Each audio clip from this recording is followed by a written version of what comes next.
కూర్చోనండి.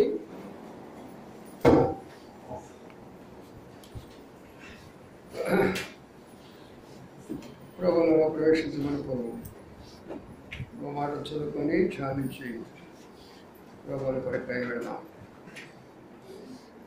మత్తయి సువార్త 2వ అధ్యాయము, మత్తయి సువార్త 2వ అధ్యాయము 10-11 వచనాలు కలిసి ఉన్నాయి. కలిసి చదువుకున్నారు. మత్తయి సువార్త 2:10-11 వచనాలు. వారు ఆ నక్షత్రమును చూసి అత్యానందభరితులై ఇంటిలోనికి వచ్చి తల్లి అయిన మరియను ఆ శిశువును చూసి సాగిలపడి ఆయనను పూజించి తన పెట్టెలు విప్పి బంగారమును, సాంబ్రాణి, గోళమును బావులుగా ఆయనకు సమర్పించింది. చాలు, ప్రార్థన చేసుకుందాం. ప్రియగల మా పరలోక తండ్రి, ఇంతవరకు కూడా ఆరాధన కొరకు మీరు ఇచ్చిన దయగల మాటలు బట్టి మీకు స్తోత్రాలు, ఆరాధించిన బిడ్డలు బట్టి కూడా మీకు స్తోత్రాలు. ప్రభువుల కొరకై ప్రభువా మీరేమి సిద్ధపరిచినారో ఆ మాటలు మేమందరం వినేదానికి సహాయం చేయమని ప్రార్థిస్తున్నాం. ఇప్పటికే వచ్చిన బిడ్డలు బట్టి మీకు స్తోత్రాలు. ఇంకా ఎవరైనా వస్తుంటే వారిని కూడా నడిపిస్తున్నామని ప్రార్థిస్తుంటున్నాం. వచ్చిన ఒక్కరు కూడా ఖాళీగా పడకుండా వారి వారి భాగాలు పొందట్లో సహాయం చేయమని వేడుకుంటూ దీన్ని మరి తగ్గించుకుంటూ మీ వైపు చూస్తూ చేసిన వేళ్ళన్నిటి పడి నేను స్తుతిస్తూ యేసయ్య పరిశుద్ధ నామమున స్తుతించి ప్రార్థించి కనపరిచి పెడుచున్నాము తండ్రి. ఆమేన్. ఇప్పుడు మనం గమనించినట్లయితే ఈ యొక్క మరి మాటలో చాలా విషయాలు రాయబడ్డాయి.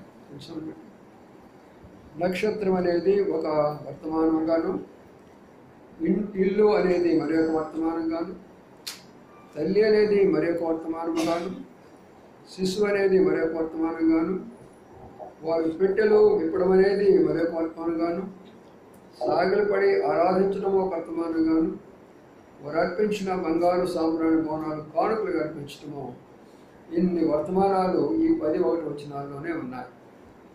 అందుకనే మనము ఆ నక్షత్రమును చూసే మాట గత కొన్ని వారాలుగా ధ్యానిస్తూ వస్తున్నాం. అనేకమైనటువంటి యొక్క గృహపోడికల్లో కూడా ప్రభు చాలా లోతుగా మనతో మాట్లాడుతూ వస్తుంటున్నారు.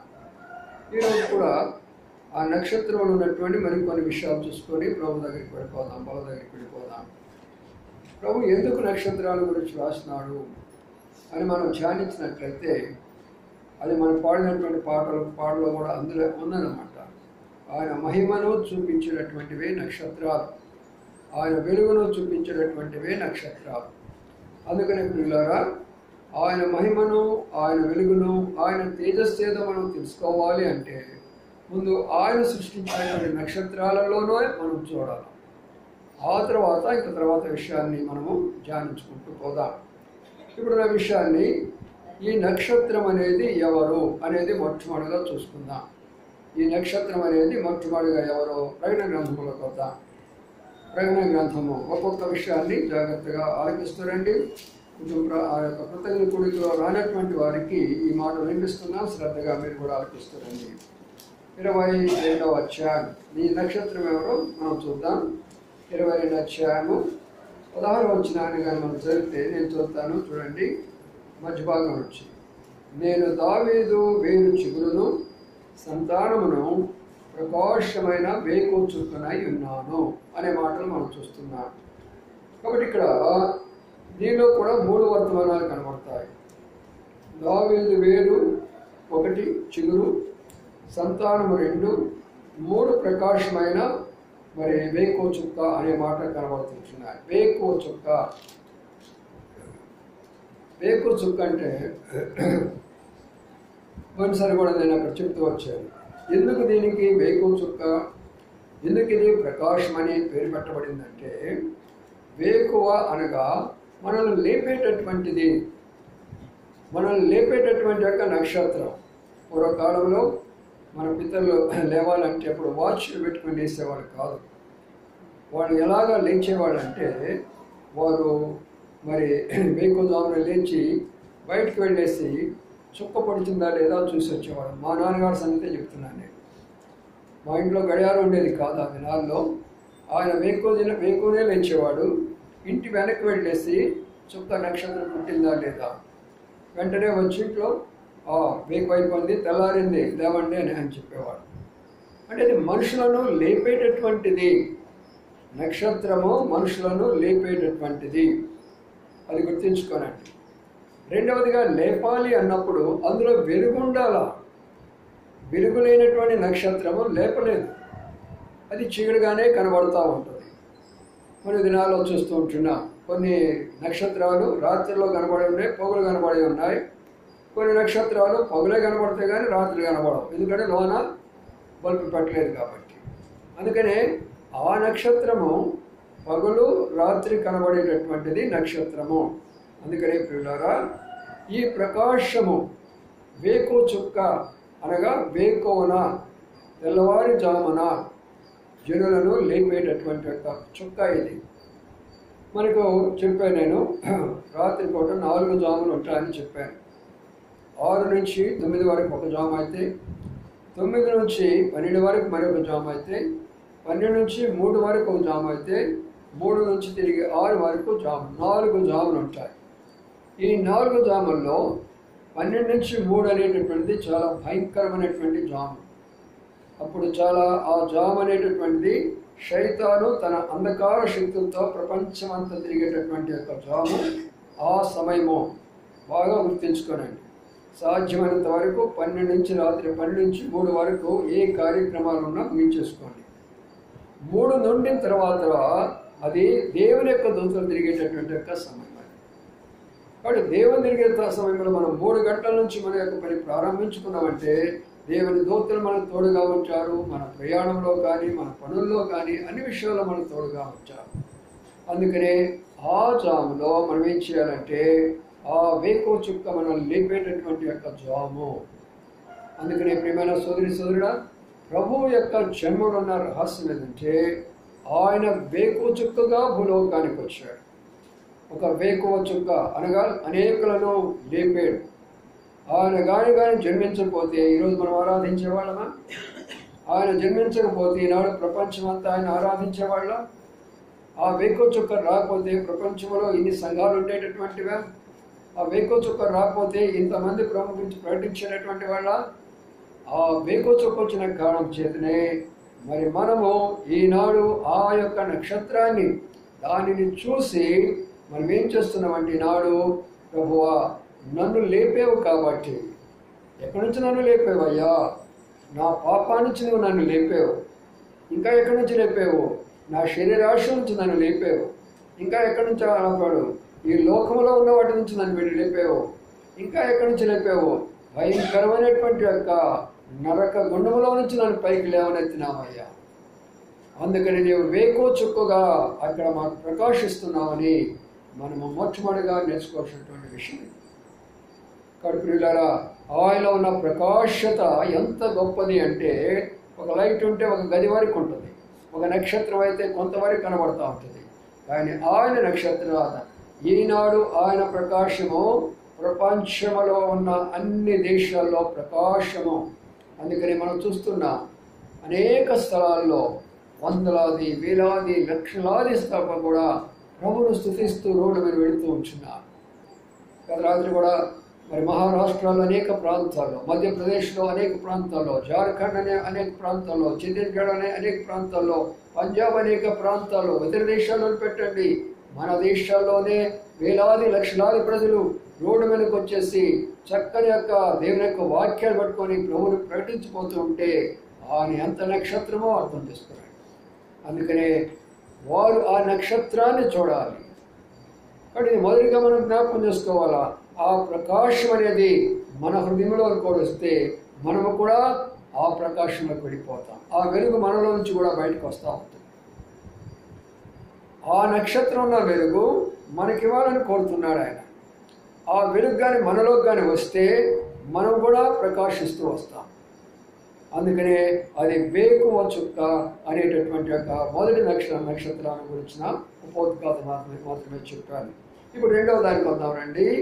రెండవ దానికి వస్తే నక్షత్రాలు ముందు ఉపోద్ఘాతం చెప్తాను, తర్వాత దాని యొక్క లోతైన వివరాలకు తర్వాత వెళ్ళిపోతాం. ఇప్పుడు మనం గమనిస్తాం యెషయా గ్రంథము 14వ అధ్యాయంలోకి వద్దాం.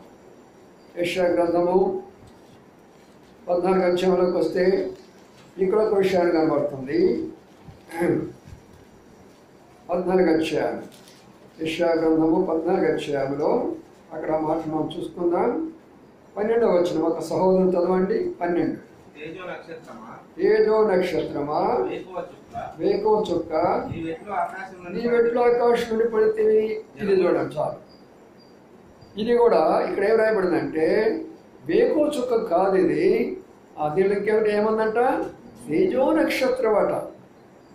ఈ తేజో నక్షత్రము ఎక్కడి నుంచి పడిందంట? ఆకాశం నుండి పడింది అని అంది. ఇంగ్లీష్లో హెవెన్ అని ఉంటుంది. అంటే ఒక నక్షత్రము మరి తేజో నక్షత్రముగా వేకువ చుక్కగా అంత స్థాయిలో ఉన్నటువంటి ఆ నక్షత్రము భూమి మీద పడడానికి కారణం ఏంటంటే ఈ నక్షత్రము ప్రభువు యేసుక్రీస్తు వారు కాదు. ఈ నక్షత్రము ఎవరు అంటే లూసిఫర్ అనగా శైతానుడు. శైతానుడు పరలోకంలో ఉన్నటువంటి ఈ శైతాను, ఇతని పేరు లూసిఫర్. లూసిఫర్ అంటే ప్రకాశించు, చాలా జ్ఞానం కలిగిన వాడు, చాలా ప్రకాశం కలిగిన వాడు, చాలా తెలివైనటువంటి వాడు, చాలా శక్తిపరుడు. అందుకనే ఈ లోకంలో ఉన్నటువంటి కోట్లాది ప్రజలను తన వశంలో చేర్చుకున్నాడు, తన రాజ్యంలో ఉంచుకున్నాడు, తన సంఘాలు కడుతూ వచ్చాడు. అనేకమైనటువంటి దేవుల రూపంలో తాను ప్రత్యక్షమవుతూ వచ్చాడు. అందుకని చాలా సందర్భాల్లో మనము అనేక విగ్రహారాధికులకి ఎందుకు మనము మొక్కకూడదు అంటే, విగ్రహారాధనకు మనం ఎందుకు పూజ చేయకూడదు అంటే, అక్కడ విగ్రహంలో ఏమి ఉండదండి. ఆ విగ్రహంలో ఏముండదు, ఏ జీవం కూడా ఉండదు. కానీ దాని వెనకే కాసుకొని ఉంటాడు మనోడు. ఎవరు? పడిపోయినటువంటి యొక్క, అందుకనే వాళ్ళని లాగేస్తాడు. వాళ్ళు నువ్వేం మొక్కుంటున్నావు చూడు, అది జరిగిపోయింది పో. నువ్వేదైతే మొక్కున్నావో, అయ్యా నేను ప్యాకెట్ ఆడుతున్నాను, నాకు 1 లక్ష రూపాయలు వస్తే నీకు 10,000 ఇస్తానయ్యా అంటాడు. పో నీకు దృష్టి చేసేస్తాను నేను. అవునా? జరిగిపోతుంది. వెళ్తాడు పాపం, అక్కడికి వెళ్ళి తన మొక్కబడి ఇచ్చేసేస్తాడు. అందుకనే తేజస్సు తనలో ఉంది కాబట్టి తేజో నక్షత్రం అన్నాడు. అందుకని ప్రియమైన సోదరుడా, ఇతను ఎంత ఈ దేవదూత అనగా భూలోకములో ఉన్నటువంటి మానవులు కొన్ని కోట్లైనప్పుడు, అదే సమయంలో పరలోకములో ఉన్నటువంటి దేవదూతలు కూడా కొన్ని కోట్లు ఉంటున్నారు. ఒకటే గుర్తుపెట్టుకోనండి, భూలోకములో ఎలాగా జరుగుతుందో పరలోకములో అలాగే జరుగుతుంది. ఏమీ మార్పు ఉండదు. ఇక్కడ కోట్లు ఉంటాయి, అక్కడ కూడా కోట్లు ఉంటుంది. అనగా న్యాయం చేర్చే స్థలం అక్కడ ఉంటుంది. ఇక్కడ ఆరాధన ఉంటుంది, అక్కడ కూడా ఆరాధన ఉంటుంది. ఇక్కడ దేవదూతలు ఉంటారు, అక్కడ దేవదూతలు ఉంటారు, ఇక్కడ మానవులు ఉంటారు. ఇక్కడ ఆరాధన, ఇక్కడ పూజలు జరుగుతూ ఉంటాయి, అక్కడ ఒక పూజ జరుగుతూ ఉంటుంది. అందుకనే కాకపోతే జరిగే విషయం ఏంటంటే, భూలోకములో అపవిత్రముతో కూడినటువంటివి, అక్రమంతో కూడినటువంటి కార్యకలాపాలన్నీ కూడా ఇక్కడ జరుగుతూ ఉంటాయి. కానీ అక్కడైతే పరలోకములో న్యాయబద్ధమైనటువంటివి, నీతి అయినటువంటివి అక్కడ జరిగేటటువంటిగా ఉంటూ ఉంటాయి. అందుకనే ఇలాగా ఎట్లయితే మన భూలోకములో అనేకమైన స్థలాలు ఉన్నాయో, పరలోకంలో కూడా అలాగనే అనేక స్థలాలు ఉన్నాయి. అందుకని మీతో చెప్తూ వచ్చే నేను, మహిమ, అధిక మహిమ, అత్యధిక మహిమ. కాబట్టి ఈ లోకములో క్రైస్తవులు 3 గుంపులుగా ఉంటారు. కొంతమంది మహిమలో ఉంటారు, కొంతమంది అధిక మహిమలో ఉంటారు, కొంతమంది అత్యధిక మహిమలో ఉంటారు. అందుకనే ప్రభు ఉదాహరణ చెప్పాడు మత్తయి సువార్త 13వ అధ్యాయంలో, కొందరు 30 దంతులుగాను, కొందరు 60 దంతులుగాను, కొందరు 100 దంతులుగాను ఎవరైతే ఫలిస్తారో వారి వారి స్థానాన్ని బట్టి ప్రభు అక్కడికి ఇస్తాడు ప్రియులారా. అందుకనే ఈ లూసిఫర్ చాలా నమ్మకస్తుడు, చాలా తెలివినవాడు. ఈ యొక్క దేవదూతలు ఎలాగా వచ్చాడనేది కూడా మీకు చెప్తాను. మనము రావాలంటే ప్రభు ఏం చేశాడంటే, దేవుడు మట్టిలో నుంచి మానవుడు చేసేసి మానవులో నుంచి స్త్రీని చేస్తాడు. అలాగా ప్రపంచం వచ్చేసింది. మనకు కనబడే సమస్తమైనటువంటి భూమి మీద ఉన్నటువంటి జీవరాశులన్నీ కూడా అవి వృక్షాలైనా, పక్షులైనా, పశువులైనా, ఏవైనా సరే అవి వచ్చినవి అంటే మట్టిలో నుంచే వచ్చినవి, అందుకని మట్టిలోనే కలిసిపోతాయి. కానీ దేవదూతలు అలాగా రాలా. దేవదూతలు మట్టితో రాలేదు. వాళ్ళు దేవుని యొక్క శక్తి ద్వారా, మాట ద్వారా, ఆయన మహిమ ద్వారా సృష్టించబడినటువంటి వారు దేవదూతలు. వారికి ఆకలి ఉండదు, వారికి దప్పిక ఉండదు, వారికి నిద్ర ఉండదు, మనలాగా వారు అలసిపోరు, సొలసిపోరు. అది దేవదూతల యొక్క చరిత్ర. అది ఇక్కడ ఎలాగైతే భూలోకంలో అనేక స్థలాల్లో ఆరాధన జరుగుతుంటుందో, పరలోకంలో కూడా అనేక స్థలాల్లో ఆరాధన జరుగుతూనే ఉంటుంది. ఈ ఆరాధనకు అధిపతి ఎవరంటే లూసిఫర్. ఈ ఆరాధనకు అధిపతి ఎవరంటే లూసిఫర్, అనగా ప్రకాశించు దేవదూత. ఆయనకు అంత స్థానం ఇచ్చేసాడు దేవుడు. అంత స్థానం ఇస్తే ఈ దేవదూతలందరూ కూడా కలిసి రాత్రింబగలు ఏం చేస్తున్నారంటే, మరి యెహోవా దేవుడు పరిశుద్ధుడు, పరిశుద్ధుడు, పరిశుద్ధుడు, పరిశుద్ధుడని దివారాత్రులు యెహోవా దేవుని పొగుడుతూ ఉంటున్నాడు. అప్పుడు తనకొక ఆలోచన వచ్చింది. నన్ను ఇంత స్థానంలో ఉంచాడు కదా, నన్ను ఇంత స్థానంలో ఉంచినప్పుడు నా పేరు కనీసం వీడు ఎత్తటం లేదు, నన్ను ఘనపరచడం లేదు, నన్ను మహింపరచడం లేదు. అందుకనే ఇప్పుడు ఒక ప్రణాళిక తన మనసులో తయారు చేసుకుంటున్నాడు. ఏమిటి ఆ ప్రణాళిక అంటే, నన్ను నేనే దేవునిగా కనపరుచుకుంటాను, నన్ను నేనే నా శక్తి అంతా చూపిస్తాను. ఇక్కడ దేవదూతలందరూ కూడా నేనేమై ఉన్నానో ఆ శక్తి అంతా కూడా చూపిస్తాను వీళ్ళకి. నేనేం చేయబోతున్నానో ఆ శక్తి కూడా చూపిస్తాను వీళ్ళకి. తను తాను ఎంతగా హెచ్చించుకున్నాడంటే దేవునితో సమానముగా హెచ్చించుకున్నాడు. ప్రియమైన సోదరి సోదరుడా, ఒక దేవదూత ఎంతగా హెచ్చించుకున్నాడో ఆ దేవదూతకు తెలియదు. ఆయన దేవునిలో నుంచి వచ్చిన సంగతి తనకే తెలియదా? అందుకనే తన మనసులో ఉన్నది, తన అనుకున్నదంతా దేవుడు తెలుసుకొని వీడు ఇక్కడ ఉండడానికి వీలు లేదు, ఈ లూసిఫర్ ఇక్కడ ఉండడానికి వీలు లేదు అని అక్కడ నుంచి నెట్టేశారు. కాబట్టి ఒక్కసారి వచ్చి భూమి మీద పడ్డాడు. అర్థమైందా? పరలోకంలో ఉన్నటువంటి ఆ లూసిఫర్ ఏం చేశాడు? ఇప్పుడు భూమి మీదకి వచ్చేసాడు. ఈ భూమి మీదకి వచ్చిన తర్వాత తన మహిమను పోగొట్టుకున్నాడు, తన మహిమను పోగొట్టుకున్నాడు, తన పరిశుద్ధతను పోగొట్టుకున్నాడు, తన నీతిని పోగొట్టుకున్నాడు, సమస్తాన్ని పోగొట్టుకున్నాడు. ఈనాడు తన యొక్క పరిస్థితి అంటే మోసగాడుగాను, అబద్ధాకుడుగాను, జనాలందరినీ కూడా కలవరపెట్టేవాడుగాను, అనేకులకి సమాధానం లేకుండా చేసేవాడుగాను, ఆ రీతి అయినటువంటి అనుభవంలో ప్రియమైన సోదరి సోదరుడా తన పనంతా కూడా జరిగిస్తున్నాడు. అందుకనే ఆ నక్షత్రంలో ఉన్న వెలుగు అనేకులు చూపిస్తున్నాడు. కాబట్టి ప్రభువైన యేసుక్రీస్తు వారు కూడా ఒక నక్షత్రముగా భూలోకానికి రావాల్సి వచ్చింది. ఇప్పుడు ఆ నక్షత్రానికి ఈ నక్షత్రానికి జరిగే పోరాటమే భూలోకంలో ఉన్న పోరాటం. ఇది హిందువుల మధ్య, క్రైస్తవుల మధ్య, ముస్లింల మధ్య, బౌద్ధుల మధ్య, సిక్కుల మధ్య, జొరాస్ట్రుల మధ్యలో జరిగే యుద్ధాలు కావివి. ఈ యుద్ధం అంతా కూడా ఒక సైన్యమంతా లూసిఫర్ కొంటే ఒక సైన్యమంతా మహాదేవుడైనటువంటి ఆయనకున్నది. చూసారా? అందుకనే ఈ పోరాటం అంతా కూడా రెండు భాగాలుగా విభజించారు. ఒక భాగం అంతా కూడా మంచిగా ఉండేవారు, ఒక భాగం అంతా కూడా చెడిపోయినటువంటి వారు. ఒక భాగంలో అబద్ధాలు చెప్పేవారు, ఒక భాగంలో సత్యం చెప్పేవారు. అందుకనే ప్రపంచం రెండు భాగాలు అయిపోయింది. ఈ రెండు భాగాలు చేసిన వాడు ఎవరు అంటే ఆ లూసిఫర్. అందుకని ఇది రెండవ నక్షత్రము. దేవాది దేవుడు మొదటి నక్షత్రముగా కనబడినప్పుడు రెండవ నక్షత్రముగా కనబడుతుంటున్నాడు ఈయన లూసిఫర్ అనేటటువంటి ఒక వ్యక్తి. కాబట్టి ప్రియమైన సోదరి సోదరులారా, ఈ పోరాటంలో ఎంతమంది అయితే లూసిఫర్ వైపు వెళ్ళిపోయినారో ప్రపంచంలో మనకు తెలుసు. 90% ఈనాడు లూసిఫర్తో ఉంది లోకంలో. 10% మాత్రమే ప్రభుత్వన్నది లోకంలో. అలాగంటున్నారేంటి? చాలా దేశాలని క్రిస్టియన్ కంట్రీలు కదా. మరి క్రిస్టియన్ కంట్రీలు అయితే ఎందుకు యుద్ధాలు చేసుకుంటున్నారు? క్రిస్టియన్ కంట్రీలు అయితే ఎందుకు బాంబులు వేసుకుంటున్నారు? ఎందుకు బాంబులు సృష్టించుకుంటున్నారు? అవసరమా?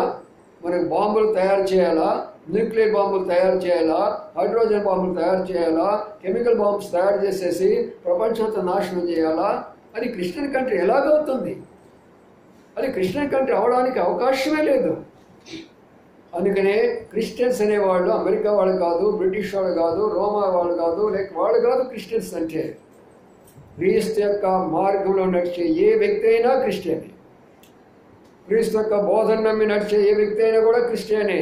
అందుకనే ఈ పోరాటంలో నిజమైన క్రైస్తవులు 10% ఉన్నప్పుడు లూసిఫర్ అనే నక్షత్రం ప్రకారం వీళ్ళందరూ కూడా వచ్చారు, కోటాను అయిపోయినారు. ఇప్పుడు వీళ్ళందరూ ఇలాగా మరల్చాలి అని ఏం చేస్తుందంటే, దేవాది దేవుడు ప్రణాళిక మొట్టమొదటిగా అందరినీ కఠినంగా శిక్షించి బాధించి మన వరకు చేసినా కూడా ప్రజలు లోబడలేదు. అందుకనే ఈ రెండవ ప్రణాళికలో ఆయన ఈ లోకములో నక్షత్రముగా భూలోకాన్ని తిరిగి లేపేదాని కొరకై, వారి పాపం నుంచి లేపేదాని కొరకై, వారి ఆలోచన విధానం నుంచి లేపేదాని కొరకై ఆయన భూలోకానికి వచ్చిన విషయాన్ని మనం మర్చిపోవాలి. కాబట్టి ఇది రెండవ విషయాన్ని మనం జ్ఞాపకం చేసుకోవాలా. నక్షత్రము, మొదటి నక్షత్రము సాక్షాత్ దేవుడైనప్పుడు రెండవ నక్షత్రం ఎవరు చెప్పండి? లూసిఫర్ అనేటటువంటి పడిపోయినటువంటి ఆయన. ఈయన మాత్రమే లూసిఫర్, ఆయన మాత్రం ఒక నక్షత్రం. సరే, ఇప్పుడు మూడో నక్షత్రం దగ్గరికి వస్తుంది రండి. ఇప్పుడు మూడవ నక్షత్రానికి వస్తే ఈ నక్షత్రం ఎవరో చూద్దాం. ప్రకటన గ్రంథంలోకి వద్దాము. ప్రకటన గ్రంథము చాలా మంచి మాటలు, శ్రద్ధగా ఆలకించండి. అందరు నక్షత్రాలు పెట్టుకుంటున్నారు కదా, మనం కూడా నక్షత్రాలు పెట్టుకోవాలి కదా. నక్షత్రాలు పెట్టుకోవడం తప్పులేదు, కానీ ఆ నక్షత్రం మనలో ఉండాలా. అది చాలా ప్రాముఖ్యమైనటువంటి విషయం. ప్రకటన గ్రంథం 2వ అధ్యాయంలో మనం ఆ మాట చదువుతున్నాము. ఏం చెప్తున్నాడో ప్రభాకర్ చెప్తున్నాం, చూద్దాం రండి. ప్రకటన గ్రంథము 2వ అధ్యాయం. ఇక్కడ ఒక విషయాన్ని మనం గమనించినట్లయితే, ఇక్కడ కొన్ని నక్షత్రాల గురించి ప్రభు మాట్లాడుతూ ఆయన చెప్పిన మాట చూడండి. 1వ వచనం చదవండి.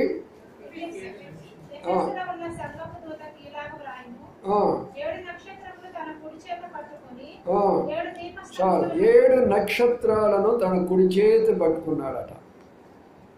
బాగా అర్థం చేసుకోండి. ఇక్కడ 7 నక్షత్రాలను, ఇది ఆకాశంలో ఉన్న నక్షత్రం కాదు, ఇది పడిపోయిన నక్షత్రం కాదు, ఇది వేకో నక్షత్రం కాదు, ఇది ఏ నక్షత్రం చెప్పండి? ఆయన చేతిలోనికి వచ్చినటువంటి నక్షత్రం. ఆయన చేతిలోకి వచ్చినటువంటి నక్షత్రం ఇది. నా ప్రియమైన సోదరి సోదరుడా, మరి ఆయన చేతిలోకి 7 నక్షత్రాలైనా, 7 నక్షత్రాలు, మిగతా నక్షత్రాలు లేవు ఆయన చేతిలో. దాని అర్థమేమనగా ఇక్కడ నక్షత్రము దైవ సేవకులకు ముంగుర్తిగా ఉంటున్నది, దేవుని యొక్క సేవకులకు ముంగుర్తిగా కనబడుతున్నది. బాగా అర్థం చేసుకోవడానికి ప్రయత్నం చేయండి. అనగా ప్రతి దైవ సేవకుడు కూడా ఈ లోకములో ఒక నక్షత్రములాగా కనబడాలా. తన వెలుగు అనేకులు ప్రకాశముగా ఉండాలా, తన బోధ అనేకులు ప్రకాశముగా ఉండాలా, తన యొక్క జీవిత విధానము అనేకులకు ప్రకాశంగా ఉండాలా, తన యొక్క అన్ని విషయాల్లో ఒక నక్షత్రంలాగా అనేకుల మధ్యలో మనం ప్రకాశించే వారంగా ఉండాలి. చూసారా ప్రియులారా, ఎంత శ్రేష్టమైనటువంటి యొక్క మరి తలంపు దేవుడు మనకిస్తున్నాడో చూడండి. 7 నక్షత్రాలనగా 7 సంఘాలకు రాస్తూ ఆ మాట వాడాడు. ఒక్కొక్క సంఘానికి ఒక్కొక్క దైవ సేవకుడిని ఒక్కొక్క నక్షత్రముగా చేస్తాడు. అందుకనే దైవ సేవకులు అనేవారు ప్రతి ఒక్కరు కూడా ఒక నక్షత్రముగా పోల్చుకోవాలి. నేను ఒక నక్షత్రము, అయితే నాలో ఏముండాలా? ఒక వెలుగు ఉండాలా. ఆ వెలుగు ఏమై ఉన్నది? మొట్టమొదటిగా నేను ఒక పరిశుద్ధుడిగా ఉండాలా, రెండవదిగా నేను ఒక నీతిమంతుడిగా ఉండాలా, మూడవదిగా నేను ప్రేమించేవాడికి ఉండాలా, నాలుగవది నేను అందరికి క్షమించేవాడికి ఉండాలా, ఐదవదిగా వారి కొరకు నేను త్యాగం చేసినటువంటి యొక్క దైవ సేవకుడికి ఉండాలా. అలాంటి యొక్క సంఘాలను మనం చూసుకోవాలా. అందుకనే నా ప్రియమైన సోదరి సోదరులారా, వారు ఆ నక్షత్రాన్ని చూసినప్పుడు, అంటే ఒక దైవ సేవకుడు మనం చూసినప్పుడు, ఆ సేవకుడు ఆ నక్షత్రము ఒక స్థలమును కలిగి రీతిగా మనం అలాంటి ఆత్మీయటువంటి సంఘాలకు వెళ్ళడం ద్వారా మనం ఏమైపోతామో అద్భుతముగా దేవుడు ఆశీర్వదిస్తూ వస్తాడు. ఒకనొక స్థలంలో రెండు సంఘాలు ఉన్నాయి, 2 సేవకులు ఉన్నారు. వారిద్దరు బాగా పనిచేస్తూ ఉంటున్నారు. ఒక ఆయనేమో మరి థియలాజికల్కి వెళ్ళి, థియలాజీ అనగా మీకు తెలిసేదో బైబిల్ కాలేజీకి వెళ్ళి బైబిల్ జ్ఞానం అంతా కూడా తెలుసుకొని వచ్చి మంచి ఫండ్స్ అంతా తీసుకొని మందిరం బ్రహ్మాండంగా కట్టేశాడు. ఇక మరి మైక్ పెట్టేసి జనాలందరూ పిలుస్తూ వచ్చినారు. సగము కూడా ఆ మందిరంలోకి రాలేదు జనం. మరి ఒకరు అవతల పాపం పేదవాడు దేవుని యొక్క పిలుపు అందుకున్నాడు. ఒక చిన్న మామూలు దాన్ని ఏమంటారంటే పూరిపాక లాంటిది తీసుకున్నాడు. పూరిపాకాలు వేసుకున్న తర్వాత ఆయన అక్కడ సువార్త చెప్తూ వచ్చినాడు. ఆయన సువార్త చెప్తూ వస్తున్నప్పుడు గ్రామంలో ఉన్న ప్రజలందరూ కూడా బిల్డింగ్ని విడిచిపెడుతున్నారు, పూరిపాకకు వెళ్ళిపోతున్నారు. పూరిపాక అంతా కూడా నిండిపోతున్నది, బయటంతా కూడా ప్రజలు కూర్చుంటున్నారు. ఆయన దగ్గర పెద్ద పెద్ద మైకులు కూడా లేవు. పాపం పేదవాడు. ఏమిటి అసలు ఈ రహస్యం అనేది ఈ యొక్క పెద్ద సేవకుడికి అర్థం కాల. ఈ బిల్డింగ్లో ఉన్నానికి ఈయనకి అర్థం కాల. ఎందుకు నేను ఇంత పెద్ద బిల్డింగ్ కట్టాను, ఇంత పెద్ద మైక్ పెట్టాను, ఇన్ని రకాలైనటువంటి నేను పెడితే ఇక్కడ రాకుండా జనాలు అక్కడికి ఎందుకు వెళుతున్నారు? అక్కడ వెళ్ళే వాళ్ళని మధ్యలో కొంతమందిని అడిగాడంట, అమ్మా ఇక్కడ నేను సంఘం పెట్టాను కదా, మీరు ఇక్కడికి రావచ్చు కదా, వాక్యం అక్కడికి ఎందుకు వెళ్తున్నారు అంటే, అయ్యా ఆయన చూపించే ప్రేమ, ఆయన మాట్లాడేటటువంటి తీరు, ఆయన మమ్మల్ని ఆదరించిన విధానము, అది మమ్మల్ని అక్కడ ఆకర్షించిందయ్యా. మీరు బోధ చేస్తున్నారు, పంపిస్తున్నారు, మీరు బోధ చేస్తారు, సందా తీసుకుంటారు, మీరు బోధ చేస్తారు, కానీ నేనాడైనా మా ఇంటికి వచ్చి ఒక ప్రార్థన చేసావా? ఆయన మా ఇంటికి వస్తాడు, ప్రార్థన చేస్తాడు, పిల్లలు ఎలాగున్నారు అమ్మా అని అడుగుతాడు, రోగుల కొరకై ప్రార్థన చేస్తాడు. అందుకనమ్మా ఆయన దగ్గర ఏమీ లేదు, కానీ దైవ ప్రేమను మేము చూసాం కాబట్టి అక్కడికి వెళుతున్నామయ్యా మేము అని అన్నారు. ప్రియమైన సోదరి సోదరులారా, అది నక్షత్రం అంటే అర్థం. మన బిల్డింగ్లు కాదు కావాల్సింది, లేక ఏసీలు కాదు కావాల్సింది, మనకు కావాల్సినట్టు దైవ ప్రేమ మనలో ఉండాలి. దైవ ప్రేమ మనలో ఉండాలి, దైవ పరిశుద్ధత మనలో ఉండాలి, యథార్థత మనలో ఉన్నప్పుడు అనేక ఆత్మలను ప్రభు దగ్గర నడిపించే వారంగా మనం చూస్తూ వచ్చున్నాం. గతంలో మనం చూస్తూ వచ్చాము. ఈ దినాల్లో మనం అనేకమైన కృతజ్ఞత కోడికలు పెడుతూ వచ్చాము. ప్రతి కృతజ్ఞత కోడిలో కూడా అద్భుతమైన విషయం ఏంటంటే గృహస్థులే మొట్టమొదటిగా తీర్మానాలు చేసుకుంటూ వచ్చారు. వచ్చిన బంధువులు కొంతమంది తీర్మానం చేసుకుంటూ వచ్చారు. ఇంకా విషయం ఏంటంటే ఎన్నో సంవత్సరాల నుంచి కూడా ఎన్నో యొక్క సంఘాల్లో బాదుకొని పోయిన వారు కూడా రక్షణ కొరకు చేలెత్తి తీర్మానం చేసుకున్నారు. అది వారు ఇక్కడికి రావాలంటే టైం పడుతుంది. విత్తనం వేసిన వెంటనే వస్తుందా పైకి చెట్టు? విత్తనం వేసి వస్తున్న వెంటనే చెట్టు వస్తుంది? రాదు కదా. ఏం చేయాలి మనం దానికి? అనగా ప్రార్థన మనం చేసే కొలది ప్రభు వాళ్ళని కదిలించి మన దగ్గర తీసుకుని వస్తాడు. చాలామంది ఈ 2 వారాల్లో ఎంతోమంది తీర్మానం చేసుకున్నారు దేని యొక్క సేవా పరిచయం దీనిలో. మరి అనేక మంది నిజంగానే పాపాలు ఒప్పుకుంటూ వచ్చారు. మరి తీర్మానాలు కూడా చేసుకున్నారు.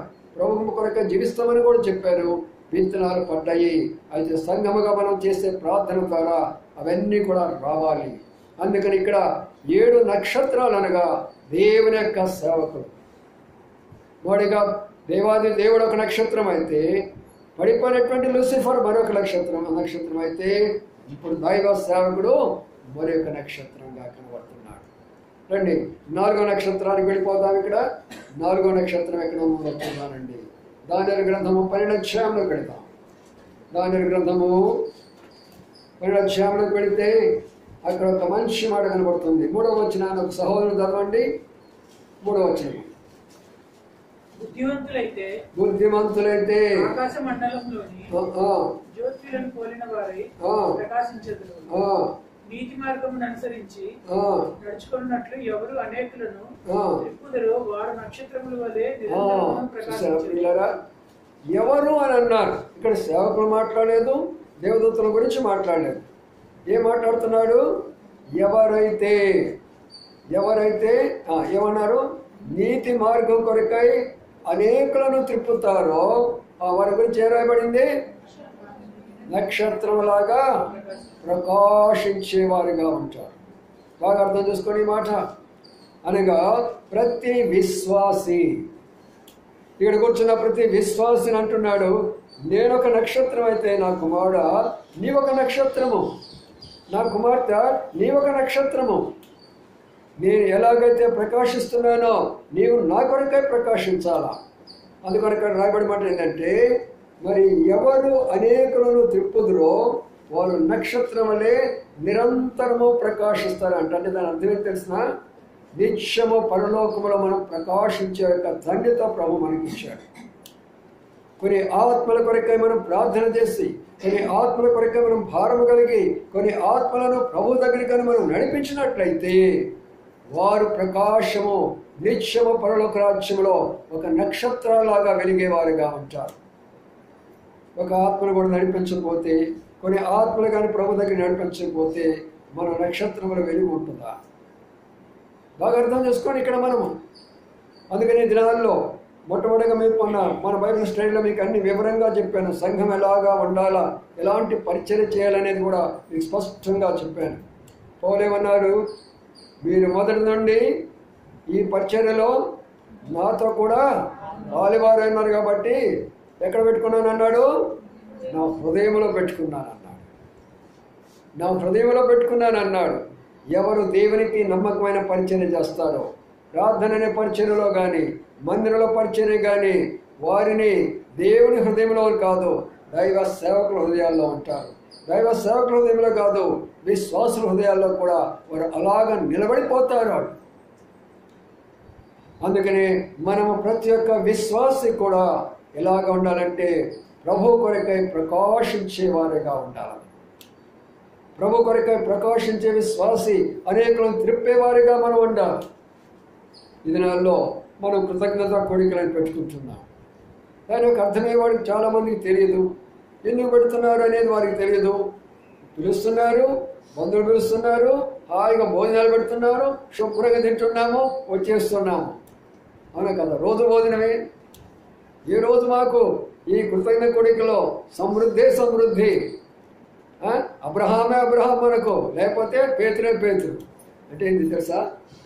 మాకు సేవకుడు ఉండేవాడు, రే నీ ఇంట్లోకి వస్తున్నాను రా, ఈరోజు యోనాను పెడతావా, పేతురు పెడతావా, అబ్రహాముని పెడతావా, లేక దానియేలు పెడతావా అనేవాడు. రే బాబు ఏంటిరా ఈ సంగతి అంతా అనుకునేవాడు. ఏంటిది? దానియేలు పెట్టమంటాడు, అబ్రహాం పెట్టమంటాడు, పేతురు పెట్టమంటాడు, యోనా పెట్టమంటాడు, ఏంటి అని అనుకునేవాడు. అన్నా ఏంటి దీని అర్థం అంటే ఏం లేదు. యోనా అంటే చేప కాబట్టి నేను వస్తున్నాను, చేపలు తయారు చేస్తావా.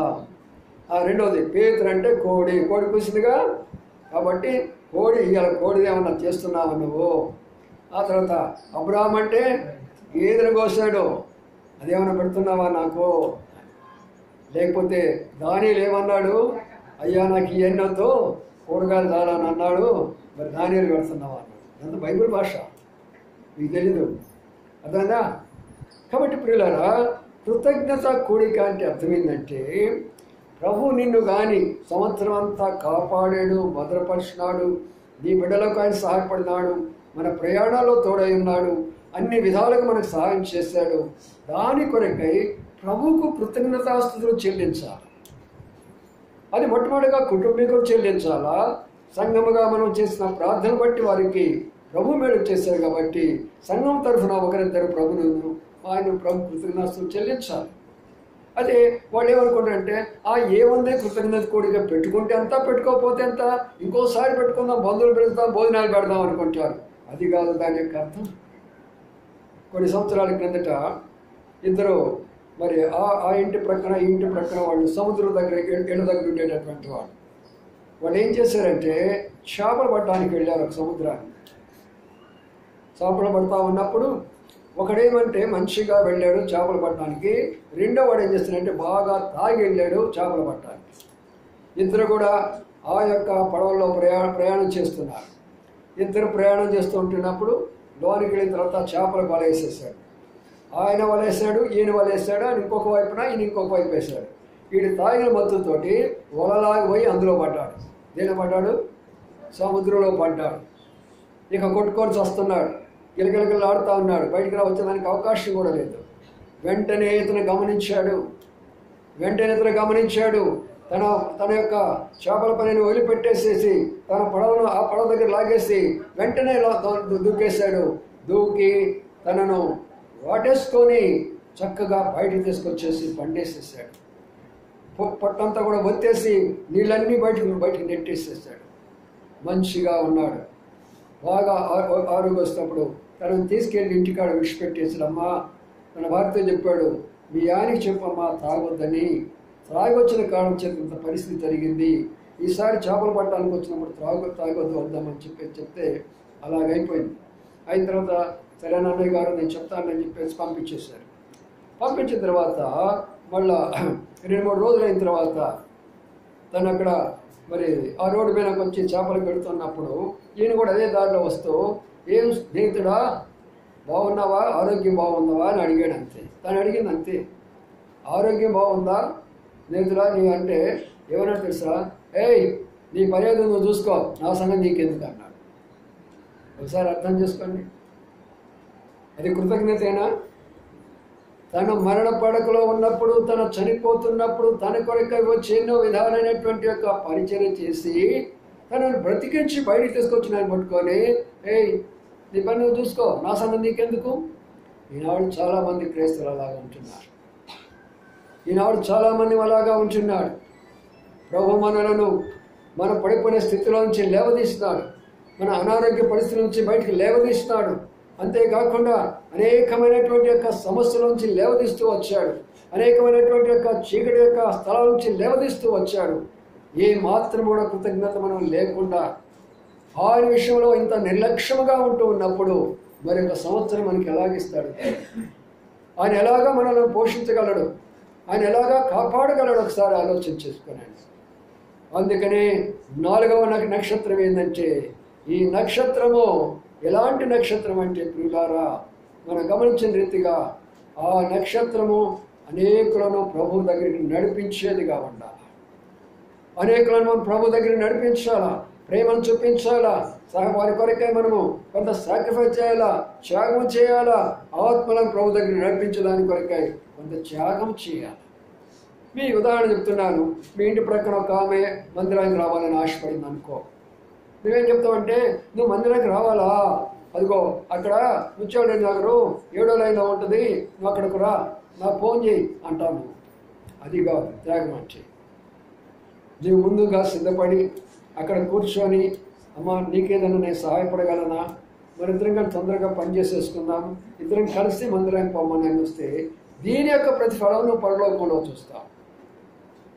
మేము నాగ్పూర్లో ఉన్నప్పుడు ఎయిర్ ఫోర్స్లో మేము సేవ చేసినటువంటి వాళ్ళం. ఎయిర్ ఫోర్స్లో మొట్టమొదటిగా కడప నుంచి ఒక ఆయన సుబ్బయ్య గారు అని ఒక ఆయన ఉండేవాడు. ఆయన ప్రభు నమ్ముకున్నాడు. అయితే మరి ఆ ఎయిర్ ఫోర్స్లో కొంతమంది బెంగాల్లో నుంచి కొంతమంది ప్రభు నమ్ముకున్న వాళ్ళు ఉన్నారు, వెస్ట్ బెంగాల్ నుంచి కొంతమంది నమ్ముకున్న వాళ్ళు ఉన్నారు. అందులో భౌమిక్ అని ఒక ఆయన పేరు ఉండేదన్నమాట. అతనికి కొన్ని సందర్భాలు మనం అక్కడ వెళ్ళి వాక్యం చెప్పినప్పుడు తను ప్రభుని అంగీకరించాడు.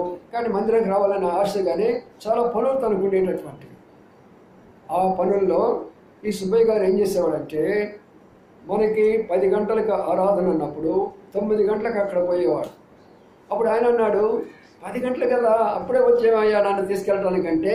ఆయన ఏం చెప్పాడు తెలిసిన, నిన్ను తీసుకెళ్ళడానికి నేను రాలా, ఇక్కడికి నీ పనుల్లోనే సహాయపడడానికి వచ్చాను. ఇక్కడ ఏమేమి పనులు ఉన్నాయో చెప్పు, ఆ పనుల్లో నేను సహాయపడతానంటే ఆయన బట్టలు ఉతుకుతుంటే ఈయన సోపు రుద్దేటటువంటి వాడు. ఎయిర్ ఫోర్స్లో అట్లా ఉంటుంది, మిలిటరీలో అట్లా ఉంటాయి చూసారా. ఆయన కూరగాయలు కట్ చేస్తూ ఉంటే ఆయన వంట వండుతూ ఉండేవాడు. అలాగా దాదాపుగా 60-70 మందిని మేము ఎయిర్ ఫోర్స్లో నుంచే దేవుని యొక్క సంఘానికి నడిపించాము. అప్పుడు ఒక పెద్ద వ్యాన్ వేసుకొని వచ్చేవాడు, పెద్ద బస్సు లాంటివి తీసుకొని వచ్చేవాడు మందిరానికి. అనేకులను ప్రభు వైపు తిప్పేవారిగా నక్షత్రాల్లాగా ఉండాలి మనం ఈ రోజుల్లో. వాళ్ళలాగా మేము ఒక చెట్టు వేసుకుంటాం, వాళ్ళు ఒక నక్షత్రం కట్టుకుంటాం, మా ఇల్లు శుభ్రం చేసుకుంటాం, మా ఒళ్ళు శుభ్రం చేసుకుంటాం, మేము కొత్త కొత్త బట్టలు కట్టుకుంటాం అంటే దీనివల్ల ఉపయోగమే లేదు. దీనివల్ల ఉపయోగం లేదు. నీవు ఒక ఆత్మను ఈ యొక్క క్రిస్మస్ సందర్భంలో ప్రభు దగ్గర నడిపించు, కొన్ని ఆత్మలను ప్రభు దగ్గర నడిపించు. అది కృతజ్ఞత కలిగినటువంటి ఆ నక్షత్రము ఆకాశంలో ప్రకాశిస్తుంటున్నది, ఆ తర్వాత పోతూ ఉంటుందిగా కనబడుతుంటుంది. చూసారా, ఇది 4వ నక్షత్రము. ఇప్పుడు 3వ నక్షత్రమా, 4వ దానికి వెళ్దాం. 4వ దానికి వెళ్దాము. ఇంకొక 2 చెప్పేసి ముగిస్తాను. ఇక్కడ మనం గమనించినట్లయితే 4వదేనా? సరే, ఇప్పుడు ఇంకొక నక్షత్రాన్ని చూద్దాం. ఈ నక్షత్రము మొట్టమొదటిదేమో తేజ నక్షత్రము. అనగా మన ప్రభు అయినటువంటి యేసుక్రీస్తు వారు వెలుగు చూపైనప్పుడు పడిపోయినటువంటి లూసిఫరు ఒక నక్షత్రం అయిపోయినాడు. దేవుని యొక్క సేవకులు మరొక నక్షత్రము. ఈ యొక్క నక్షత్రము నటించిన 4 నక్షత్రములు. 5వ దానికి వస్తాం. 5వ దానికి వస్తే యూదా పత్రికలోకి వద్దాం. యూదా పత్రికలోకి వచ్చినప్పుడు యూదా పత్రిక మాకు సేవకుడు ఉండేవాడు. ఎప్పుడు కూడా పేజ్ నెంబర్ చెప్తా ఉండేవాడు. చెప్పాలా పేజ్ నెంబర్ చెప్పాలి. అప్పుడు దాకా వాళ్ళకి తెలియదు. ఎక్కడ తిప్పుతూ ఉంటారు. రోజు బైబిల్ చదవండి. ఆ పేజీ నెంబర్ చెప్పుకోకుండా బైబిల్ చదువుకోండి. యూదా పత్రిక అక్కడ ఒక మాట మనం చదువుతాము. చదవండి. ఉండేది ఒకే అధ్యాయమే. 13 వచ్చింది చదవండి. 13.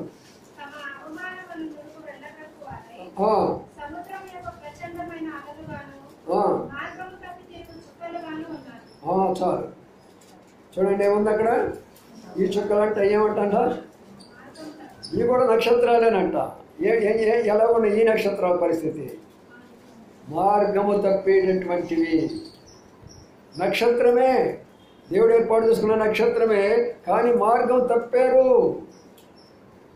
తప్పారు. అనగా దేవుని వాక్యములోంచి బయటికి వెళ్ళిపోయినారు. సంఘ సత్యములోంచి బయటికి వెళ్ళిపోయినారు. దేవుని సేవ నుంచి బయటికి వెళ్ళిపోయినారు. ఇచ్చినటువంటి పరిచయం నుంచి బయటికి వెళ్ళిపోయినారు. వారికి ఇచ్చిన తలాంతులు బయటికి వెళ్ళిపోయినారు. మార్గము తప్పారు వీళ్ళు. అయితే ఇప్పుడు మార్గం తప్పిన వాళ్ళు ఎలాగుంటారు తెలిసిన? మామూలుగా ఉండరు. ఆ పైన చూడండి ఎలాగున్నారంట. తమ అవమానమును నురుగు వెళ్ళగొట్టు వారై సముద్రం యొక్క ప్రచండమైన అలలుగా. నక్షత్రమే కానీ ప్రచండమైన అలలుగా ఎంత కోపం వస్తుందో. పేరుకు నక్షత్రమే ఎంత కోపం వస్తుందో. ఇలాంటి మాటలు వస్తాయో, భయంకరమైన మాటలు, తీక్షణకరమైనటువంటి మాటలు, అనరానటువంటి మాటలు, అనేకలను బాధ పెట్టేటటువంటి మాటలు, అవమానకరమైనటువంటి పనులు చేసుకోవడం ఎందుకు? మార్గం తప్పిపోవడం ఎందుకు? సంఘం నుంచి బయటకు వెళ్ళడం ఎందుకు? వాక్యాన్ని నుంచి బయటకు వెళ్ళడం ఎందుకు? ఇవన్నీ చేసుకోవడం ఎందుకు? మళ్ళా ఇంకో మాట ఉంది అక్కడ. ఆ మాట కూడా చూడండి, ఎంత మంచి మాటో. ఆ మాట చూడండి. ఆ తర్వాత ఏముందంటే అక్కడ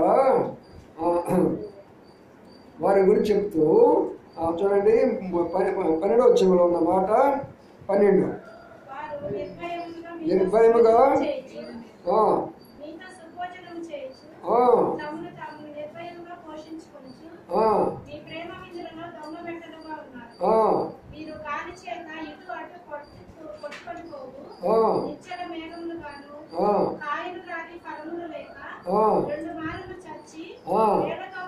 చూడండి. వీళ్ళు ఒక్కసారి అసలు ఆ వాక్యాన్ని చదవాలంటే మనం భయం అయిపోతాం.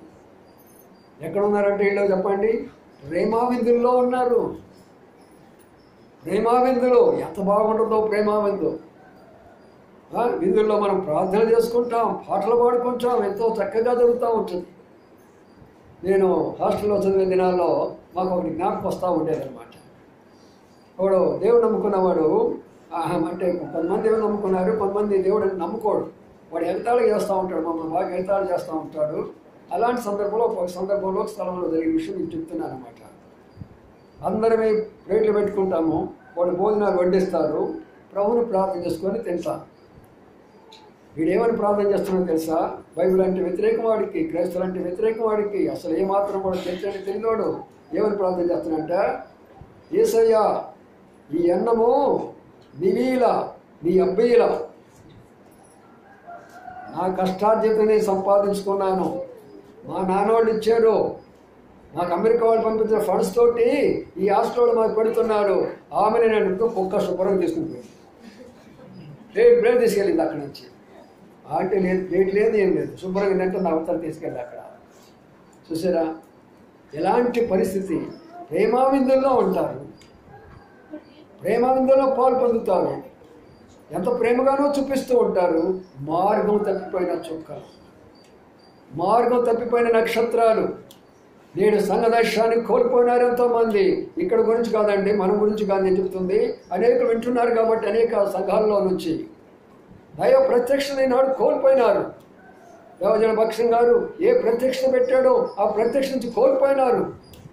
మరి కోల్పోయినటువంటి వారు ఎలాగా ఉండాలా? ఆ నక్షత్రంలో ప్రత్యక్షంలో ఉండాలా లేదా? దురుగులు గంపుతుంటున్నారు, అవమానకరమైన పనులు చేసుకుంటున్నారు, ప్రచండమైన అలల్లాగా మాట్లాడుకుంటున్నారు, ఒకరినొకరిని ఎంతగానో విమర్శించుకుంటూ ఉన్నారు. ప్రియమైన సోదరీశ్వరుడా, ఆ నక్షత్రము మాత్రం కూడా నిలబడదు. ఆ నక్షత్రము నిలబడదు. అది గుర్తుంచుకోనండి.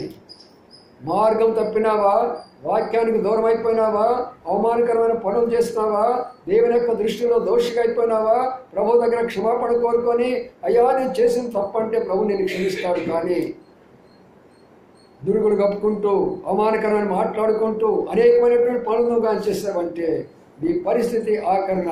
ఆ మాట చదివి ముగిస్తున్నాను రండి. ఇక్కడ ఒక మాటను మనం గమనించుకుందాం. అదే ప్రకటన గ్రంథంలోకి వస్తాము. చాలా విషయాలు చెప్పడానికి సమయం అయిపోయింది.